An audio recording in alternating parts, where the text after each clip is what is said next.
Sementara itu Pangeran Citraganda dan Dyah Rarawulan telah sampai di jalan simpang antara arah menuju Pesanggerahan Keputrian dan jalan menuju arah bangsal tahanan di Istana Kawali. "Beristirahatlah, biar aku sendiri yang akan menemui Mahesa Muksa," berkata Pangeran Citraganda penuh kasih sayang melihat wajah adiknya yang masih terlihat bersedih. "Sampaikan salamku untuk Kakang Mahesa Muksa," berkata Dyah Rarawulan perlahan. Terlihat Pangeran Citraganda tengah berjalan setengah berlari menuju bangsal tahanan tempat di mana Gajah Mada berada saat itu. Pangeran Citraganda telah melihat 2 orang prajurit penjaga di muka pintu bangsal tahanan itu. "Bukalah pintunya, aku ingin menemui tahanan itu," berkata Pangeran Citraganda kepada kedua prajurit itu. "Ampunkan hamba, Tuan Pangeran. Ada perintah dari Patih Anggajaya telah melarang siapapun datang menemuinya," berkata salah seorang dari prajurit itu dengan wajah penuh dengan kebimbangan. "Perintah itu tidak berlaku untuk aku, putra mahkota di Istana Kawali ini," berkata Pangeran Citraganda dengan warna wajah penuh kewibawaan. Terlihat kedua prajurit itu seperti meragu, penuh dengan kebimbangan, namun tidak kuasa untuk menuruti keinginan anak muda di hadapannya itu. "Hati-hati tuanku, tahanan ini mungkin sangat berbahaya," berkata salah seorang prajurit lainnya sambil melepas palang pintu pengunci. Tanpa berkata apapun kepada kedua prajurit penjaga itu, terlihat Pangeran Citraganda langsung masuk ke dalam bangsal tahanan. "Celakalah bila ada yang mengetahui kita telah melanggar perintah Tuan Patih," berkata salah seorang prajurit penjaga itu sambil matanya memandang ke kanan dan kiri, memastikan tidak ada seorang pun selain mereka yang melihat telah membuka palang pintu bangsal tahanan. "Kita tidak melanggar perintah Tuan Patih karena kita melakukannya untuk Pangeran Citraganda. Menurutku benar perkataan Tuan Pangeran bahwa perintah Tuan Patih tidak berlaku untuk Pangeran Citraganda," berkata prajurit satu lagi dengan suara berbisik perlahan, berusaha menenangkan perasaan takut kawannya itu. Sementara itu Pangeran Citraganda sudah berada dalam bangsal tahanan, telah melihat Gajah Mada yang tengah duduk tersenyum di atas balai bambu sempit. "Selamat datang wahai putra mahkota Kerajaan Kawali," berkata Gajah Mada sepertinya telah mendengar percakapan Pangeran Citraganda dengan kedua prajurit penjaga di luar pintu bangsal tahanan. "Apakah keadaanmu baik-baik saja?" bertanya Pangeran Citraganda ikut tersenyum, mengetahui bahwa Gajah Mada memang telah mendengar percakapan dirinya dengan kedua prajurit itu. "Pasti ada sesuatu hal yang sangat penting sehingga kamu datang menemuiku," berkata Gajah Mada. "Memang ada hal yang sangat penting," berkata Pangeran Citraganda sambil ikut duduk di balai sempit di sebelah Gajah Mada. "Aku perlu bantuanmu," berkata Pangeran Citraganda setelah bercerita tentang sebuah berita kedatangan pasukan dari kota Raja Rakata yang akan menguasai istana. "Katakan apa yang dapat aku lakukan," berkata Gajah Mada. "Membuat sebuah kekacauan di istana ini sehingga dapat menunda Patih Anggajaya keluar dari kota Raja Kawali membawa seluruh pasukan prajurit Kawali," berkata Pangeran Citraganda sambil menjelaskan apa yang harus dilakukan oleh Gajah Mada. "Sementara aku dapat menyusup menemui ayahandaku untuk kembali selekasnya ke kota Raja Kawali untuk menghadapi pasukan Rakata yang sudah bersiap masuk ke kota Raja Kawali," berkata kembali Pangeran Citraganda. "Bagaimana Pangeran begitu yakin bahwa pasukan dari Rakata tidak akan masuk menyerang kota Raja Kawali? Ada atau tidak ada prajurit Kawali?" bertanya Gajah Mada. "Kesetiaan para prajurit Kawali akan terpecah. Sebagian dari prajurit akan memilih berperang melawan musuh. Sementara itu, para prajurit yang berasal dari Rakata sendiri akan menjadi bimbang siapa yang akan mereka hadapi. Dan aku yakin bahwa Patih Anggajaya tidak menginginkan hal itu terjadi," berkata Pangeran Citraganda. "Kapan aku dapat melakukan keonaran semua ini? Dan sampai kapan?" bertanya Gajah Mada. Besok di saat fajar menyingsing, sampai kami datang kembali dari hutan Sindur, berkata Pangeran Citraganda. Sebuah permainan yang sangat menyenangkan, berkata Gajah Mada sambil membayangkan apa saja yang dapat dia lakukan untuk dapat membuat sebuah kekacauan di istana. Bila aku seorang raja, maka hukuman atasmu sungguh sangat berat. Ditanam hidup-hidup di perempatan jalan, karena bukan hanya sebagai penjahat wanita, tapi seorang perusuh yang telah membuat keonaran di istana, berkata Pangeran Citraganda sambil tersenyum. Mendengar canda Pangeran Citraganda tidak menahan Gajah Mada untuk ikut tertawa. Namun tawa mereka tiba-tiba saja berhenti, penuh rasa terkejut. Mereka berdua telah melihat seseorang masuk lewat pintu bangsal tahanan itu.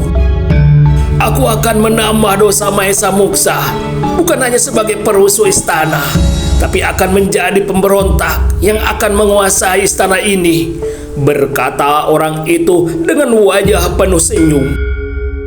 Tuan Pendeta Gunakara, berkata bersamaan Gajah Mada dan Pangeran Citraganda ketika mengenal siapa yang datang masuk ke bangsal tahanan. Dengan penuh penasaran, terlihat Pangeran Citraganda melangkah menjenguk keluar pintu. Dengan penuh senyum dilihatnya, kedua prajurit penjaga sudah tergeletak tidak sadarkan diri. Aku hanya menidurkan mereka, kata Pendeta Gunakara sambil tersenyum. Nampaknya Tuan Pendeta datang membawa sebuah permainan lain, berkata Maesa Muksa. Aku datang bersama 1000 para biksu dari Tibet. Mereka tunduk dan patuh hanya kepada seorang Maesa Muksa, berkata Pendeta Gunakara masih dengan penuh senyum. 1000 biksu dari Tibet, berkata bersamaan Pangeran Citraganda dan Gajah Mada. Ceritanya sangat panjang. Mungkin inilah saatnya aku membuka sebuah rahasia besar tentang keberadaanku selama ini, berkata Pendeta Gunakara sambil memicingkan kelopak matanya seperti tengah mengumpulkan semua ingatannya. Mendengar Pendeta Gunakara akan membuka sebuah rahasia besar membuat Gajah Mada dan Pangeran Citraganda terdiam, menunggu apa yang akan diungkapkan oleh orang tua berwajah asing itu kepada mereka. Aku berasal dari sebuah tempat yang amat jauh, sebuah vihara ternama dan terbesar di sebuah daerah bernama Tibet. Hingga pada suatu hari, guru besar kami yang bernama Damyang Dalai Lama telah mengembuskan napasnya yang terakhir. Namun sebelum meninggal dunia, guru besar kami yang sangat sakti dan kami hormati itu telah berpesan bahwa dirinya kelak akan menitis kembali. Beliau telah memberi beberapa petunjuk bagaimana cara mengenali titisan dirinya itu. Sampai di situ terlihat Pendeta Gunakara terdiam menarik napas dalam-dalam sambil memandang kedua anak muda di hadapannya yang nampaknya sangat tertarik dengan ceritanya itu. Aku adalah murid Damyang Dalai Lama yang paling dekat dan terkasih di antara semua muridnya. Itulah sebabnya para paman guruku telah bersepakat mengutus diriku mencari titisan guru besar kami itu. Kembali sampai di situ, Pendeta Gunakara terdiam sejenak sambil menarik napas panjang, sepertinya tengah mengumpulkan kembali semua ingatannya. Sementara itu Gajah Mada dan Pangeran Citraganda masih tetap setia menunggu cerita selanjutnya dan tidak menyela satu patah kata apapun. Berkat petunjuk dari mata guru kami sebelum meninggal dunia, dikatakan bahwa titisan dirinya akan terlahir dalam diri seorang bayi yang lahir bersamaan dengan saat kematiannya di sebuah nusa yang sangat indah, di sebuah daratan yang sangat elok bernama Nusa Dewata. Itulah salah satu petunjuk dari Maha Guru kami yang membawa diriku pergi berlayar jauh hingga sampai ke Bali Dwipa, berkata Pendeta Gunakara diam sejenak sambil memandang kedua anak muda di hadapannya yang dilihatnya penuh perhatian menyimak ceritanya itu. Bagaimana Tuan Pendeta dapat menemui bayi titisan Sang Maha Guru di Bali Dwipa? Bukankah pada saat yang sama banyak terlahir bayi yang sama? Bertanya Pangeran Citraganda. Ada sebuah keajaiban di diri Maha Guru kami, Damyang Dalai Lama. Kemanapun dirinya berada, selalu diikuti oleh sebuah awan di langit yang akan melindunginya dari sengatan sinar matahari. Di Di balik dipa itu pun, dalam berkah lindungan dan petunjuk arwah Maha Guru kami yang agung, telah kutemui seorang bayi dengan ciri dan tanda sesuai dengan petunjuk beliau. Dan kutemui bayi itu punya keajaiban yang sama, sebagaimana Maha Guru kami selalu diikuti oleh sebuah awan kemanapun dirinya berada.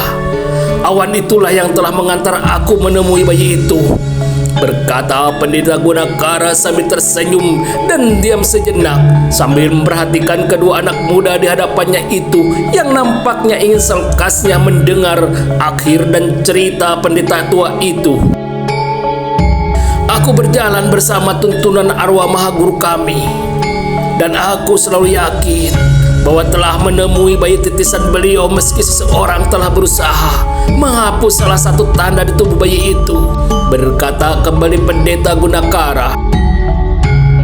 Tanda apa yang telah dihapus dari bayi itu? Bertanya Pangeran Citraganda. Ada 6 titik hitam di atas pundak bayi itu. Hanya dengan kekuatan ilmu kesaktian yang tinggi saja yang dapat menghapus tanda 6 titik di bahu bayi itu, berkata Pendeta Gunakara menjawab pertanyaan Pangeran Citraganda. Mengapa tanda di atas bahu itu sengaja dihilangkan oleh orang sakti itu? Kali ini Gajah Mada yang bertanya. Mungkin orang itu bermaksud baik atas bayi itu, berharap tidak ada orang jahat yang bermaksud memanfaatkan bayi itu untuk maksud jahat pula. Tentunya ada sebuah keyakinan bahwa darah seorang bayi yang terlahir dengan tanda seperti itu akan membuat kekuatan yang hebat siapa saja yang meminumnya, berkata Pendeta Gunakara. Setelah Tuan Pendeta menemui bayi itu, apakah Tuan Pendeta dapat membawa bayi itu? Bertanya Pangeran Citraganda. Aku tidak tega hati menjauhkan bayi itu dari pangkuan ibundanya. Akhirnya aku telah memutuskan hingga sampai dewasa sambil ikut membimbingnya, berkata Pendeta Gunakara. Selama ini, sejak kecil aku ada bersamamu, wahai Tuan Pendeta. Siapa gerangan bayi itu? Berkata Gajah Mada dengan dada berdebar, meraba-raba siapa gerangan bayi yang diceritakan oleh Pendeta Gunakara itu. Kamu benar. Selama ini aku hanya ada bersamamu. Kamulah Maesa Muksa, titisan Maha Guru kami yang terlahir di hari yang sama dengan beliau, dengan tanda-tanda yang sama sesuai petunjuk beliau, berkata Pendeta Gunakara sambil memandang penuh senyum kebahagiaan kepada Gajah Mada. Aku, bertanya Gajah Mada seperti tidak percaya dengan apa yang didengarnya itu. Paman guruku dan para murid Maha Guru kami nampaknya sudah tidak sabar ingin menjemput dirimu. Mereka telah berlayar dari tempat yang jauh dan hari ini telah berada di hutan sebelah timur kota Raja Kawali ini, berkata Pendeta Gunakara masih dengan senyum terbuka. Apa yang mereka inginkan dariku? Bertanya Gajah Mada dengan wajah penuh ketidakmengertian. Mereka sebagaimana diriku berharap kamu dapat menggantikan kedudukan Maha Guru kami, Damyang Dalai Lama. Kami akan membawamu menjadi pemimpin besar kami, berkata Pendeta Gunakara dengan wajah penuh dan kesungguhan hati. Aku menjadi pemimpin para biksu? Bertanya kembali Gajah Mada seperti masih tidak mempercayai perkataan Pendeta Gunakara. Kami tidak akan memaksamu, wahai titisan Maha Guruku. Semua keputusan ada di dalam dirimu sendiri, berkata Pendeta Gunakara dengan sikap penuh hormat seperti berhadapan dengan Maha Gurunya sendiri. Melihat sikap Pendeta Gunakara kepada dirinya yang sangat berbeda dari sebelumnya itu telah membuat hati Gajah Mada merasa kasihan, namun tidak dapat memutuskan apapun. Aku belum dapat berpikir dan memutuskan apapun. Saat ini yang kupikirkan adalah bagaimana menghadapi kekuatan pasukan Rakata yang akan menguasai Istana Kawali, berkata Gajah Mada. Kami akan selalu berada di belakangmu, Maesa Muksa, berkata Pendeta Gunakara masih dengan sikap hormatnya. Terima kasih telah mengutamakan masalah yang tengah kami hadapi di Istana Kawali ini, berkata Pangeran Citraganda, merasa kedua orang bersamanya itu telah memilih mengutamakan masalah kerajaan Kawali dibandingkan dengan urusan pribadi mereka. Keberadaan para biksu di Pasundan ini adalah sebuah anugerah dari Gusti Yang Maha Agung. berkata Gajah Mada, mengingatkan kepada Pangeran Citraganda tentang kekuatan baru yang dapat mereka manfaatkan. Kehadiran para biksu akan lebih menyemarakan suasana di Istana Kawali ini, berkata Pangeran Citraganda. Kami akan memainkan peran sebagai penguasa semu di Istana Kawali ini, tentunya atas izin dan sepengetahuan Baginda Raja Raga Suci, berkata Pendeta Gunakara sambil merinci sebuah rencana apa yang akan mereka lakukan. Malam ini aku akan menyusup keluar istana menemui ayahanda di hutan Sindur, berkata Pangeran Citraganda. Di saat ayam berkokok di waktu fajar, aku akan keluar dari bangsal tahanan ini memulai permainan ini, berkata Gajah Mada. Aku akan kembali menemui para biksu di hutan sebelah barat kota Raja Kawali, kata Pendeta Gunakara berpamit diri. Terlihat Pendeta Gunakara telah melangkah keluar menghilang di balik pintu bangsal tahanan. Tidak lama berselang, Pangeran Citraganda berpamit juga meninggalkan Gajah Mada. Namun ketika berada di luar pintu bangsal tahanan, dilihatnya kedua prajurit penjaga masih tergeletak. Dengan memijat beberapa urat darah keduanya, terlihat kedua prajurit penjaga itu seperti terkejut mendapatkan diri mereka tergeletak di lantai di depan bangsal tahanan.